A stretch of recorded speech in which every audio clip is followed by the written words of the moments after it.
بسم اللہ الرحمن الرحیم۔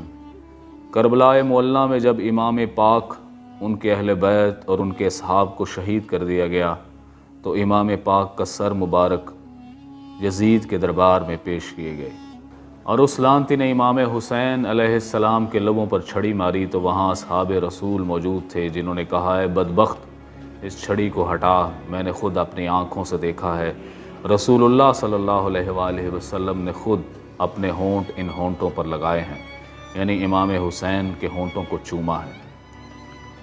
اور پھر یزید نے اپنے دربار میں جب امام حسین کا سر مبارک دیکھا تو اس نے قرآن کی آیت پڑھی، وَتَعِزُّ مَن تَشَاءُ وَتَذِلُّ مَن تَشَاءُ، کہ اللہ جسے چاہتا ہے عزت دیتا ہے اور جسے چاہتا ہے ذلیل کرتا ہے۔ تب علی علیہ السلام کی غیرت مند بیٹی سیدہ بی بی زینب علیہ السلام کھڑی ہوئیں اور آپ نے لہجہ علی میں ایک خطبہ ارشاد فرمایا، اس کو سنیے۔ بسم اللہ الرحمن الرحیم۔ سب تعریفیں اس خدا کے لیے ہیں جو کائنات کا پروردگار ہے، اور خدا کی رحمتیں نازل ہوں پیغمبر اکرم صلی اللہ علیہ وآلہ وسلم پر اور ان کی پاکیزہ عطرت و اہل بیت علیہ السلام پر۔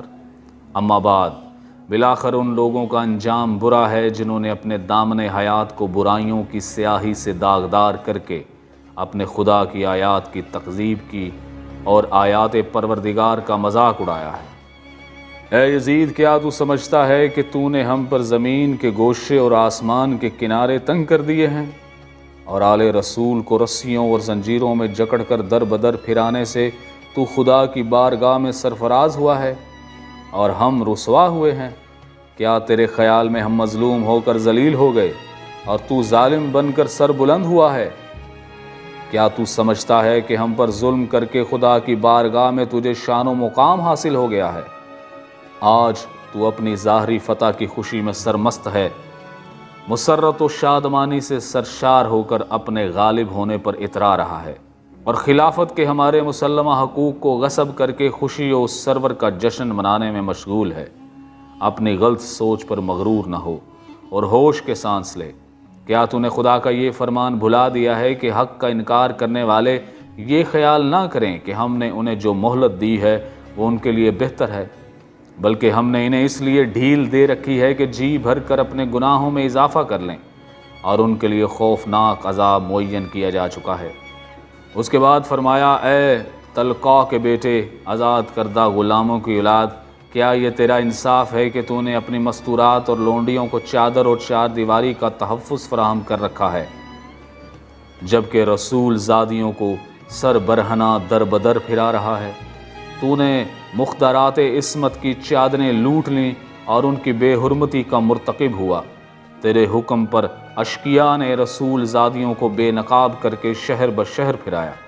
تیرے حکم پر دشمنان خدا اہل بیت رسول کی پاک دامن مستورات کو ننگے سر لوگوں کے ہجوم میں لے آئے، اور لوگ رسول زادیوں کے کھلے سر دیکھ کر ان کا مذاق اڑا رہے ہیں، اور دور و نزدیک کے رہنے والے سب لوگ ان کی طرف نظریں اٹھا اٹھا کر دیکھ رہے ہیں۔ ہر شریف و کمینے کی نگاہیں ان پاک بیبیوں کے ننگے سروں پر جمی ہیں۔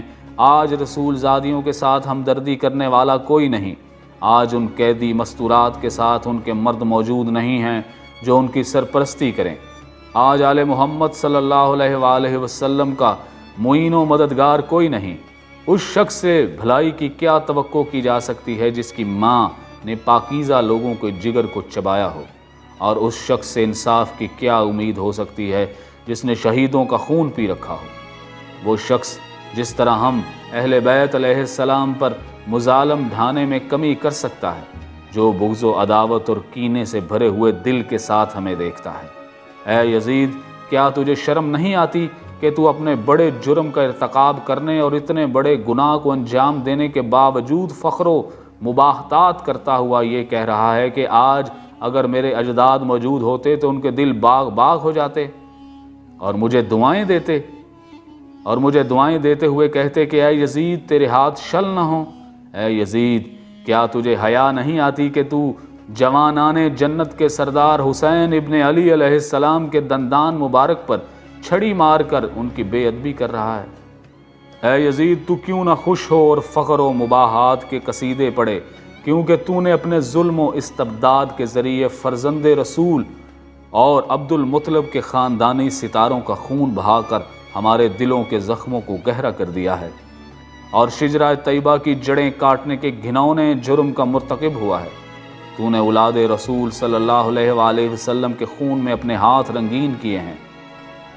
تو نے عبد المطلب کے خاندان کے ان نوجوانوں کو تہہ تیغ کر دیا جن کی عظمت و کردار کے درخشندہ ستارے زمین کے گوشے گوشے کو منور کیے ہوئے ہیں۔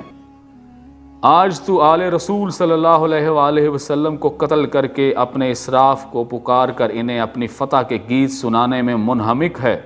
تو سمجھتا ہے کہ وہ تیری آواز سن رہے ہیں۔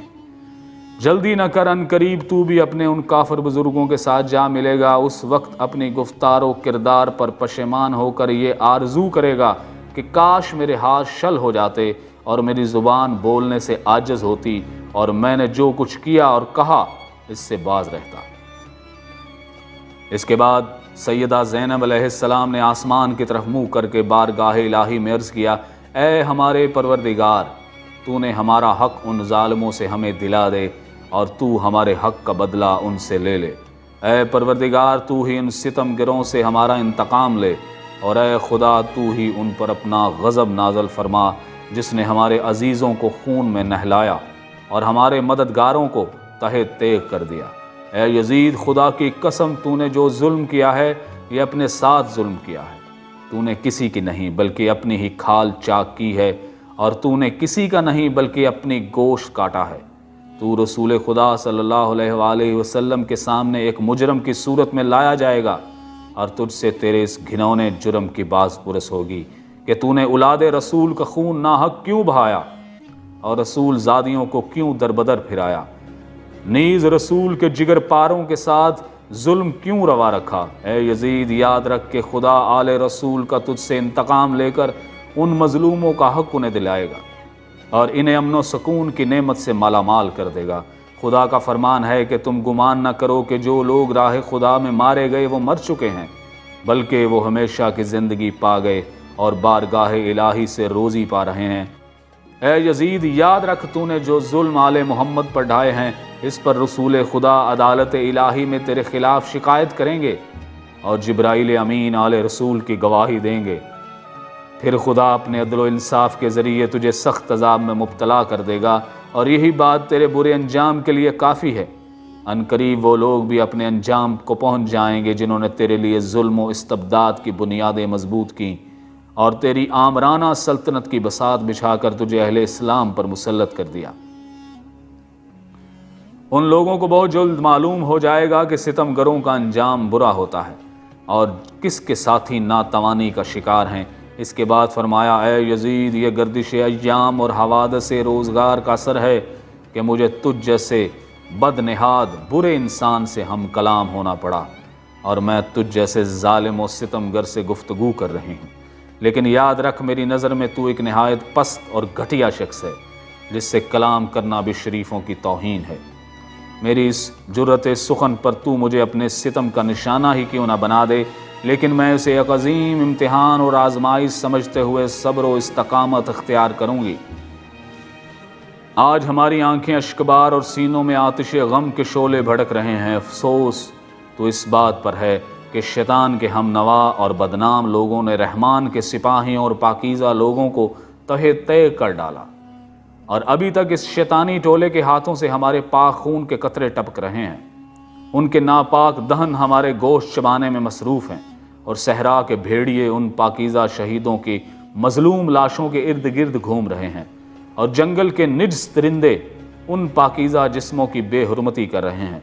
اے یزید، اگر تو ہماری مظلومیت پر خوش ہو رہا ہے اور اسے اپنے دل کی تسکین کا باعث سمجھ رہا ہے، تو یاد رکھ جب قیامت کے دن اپنی بدکاری کی سزا پائے گا تو اس برداشت کرنا اور تیرے بس سے باہر ہوگا۔ تو یاد رکھ جب قیامت کے دن اپنی بدکاری کی سزا پائے گا تو اس کا برداشت کرنا تیرے بس سے باہر ہوگا۔ خدا عادل ہے اور وہ اپنے بندوں پر ظلم نہیں کرتا۔ ہم اپنی مظلومیت اپنے خدا کے سامنے پیش کرتے ہیں، اور ہر حال میں اس کی عنایت اور عدل و انصاف پر ہمارا بھروسہ ہے۔ اے یزید، تو جتنا چاہے مکروہ و فریب کر لے، اور پھر بھرپور کوشش کر کے دیکھ لے مگر تجھے معلوم ہونا چاہیے کہ تو نہ تو ہماری یاد لوگوں کے دلوں سے مٹا سکتا ہے اور نہ ہی وحی الہی کی پاکیزہ آثار محو کر سکتا ہے۔ تو یہ خام خیال اپنے دل سے نکال دے کہ ظاہر سازی کے ذریعے ہماری شان و منزلت کو پا لے گا۔ تو نے جس گھنونے جرم کا ارتکاب کیا ہے اس کا بدنما داغ اپنے دامن سے نہیں دھو پائے گا۔ تیرا نظریہ نہایت کمزور اور گھٹیا ہے۔ تیری حکومت میں گنتی کے چند دن باقی ہیں۔ تیرے سب ساتھی تیرا ساتھ چھوڑ جائیں گے۔ تیرے پاس اس دن کی حسرت و پریشانی کے سوا کچھ نہیں بچے گا جب منادی ندا کر دے گا کہ ظلم و ستم گر لوگوں کے لیے خدا کی لعنت ہے۔ ہم خدائے قدوس کی بارگاہ میں سپاس گزار ہیں کہ ہمارے خاندان کے پہلے فرد حضرت محمد مصطفیٰ صلی اللہ علیہ وآلہ وسلم کو سعادت و مغفرت سے بہرہ مند فرما، اور امام حسین علیہ السلام کو شہادت و رحمت کی نعمتوں سے نواز۔ ہم بارگاہ عزتی میں دعا کرتے ہیں کہ وہ ہمارے شہیدوں کے ثواب و اجر میں اضافہ و تکمیل فرمائے، اور ہم باقی سب افراد کو اپنی عنایتوں سے نوازے۔ بے شک خدا ہی رحم و رحمت کرنے والا اور حقیقی معنوں میں مہربان ہے۔ خدا کی عنایتوں کے سوا ہمیں کچھ مطلوب نہیں، اور ہمیں صرف اور صرف اس کی ذات پر بھروسہ ہے، اس لیے کہ اس سے بہتر کوئی سہارا نہیں۔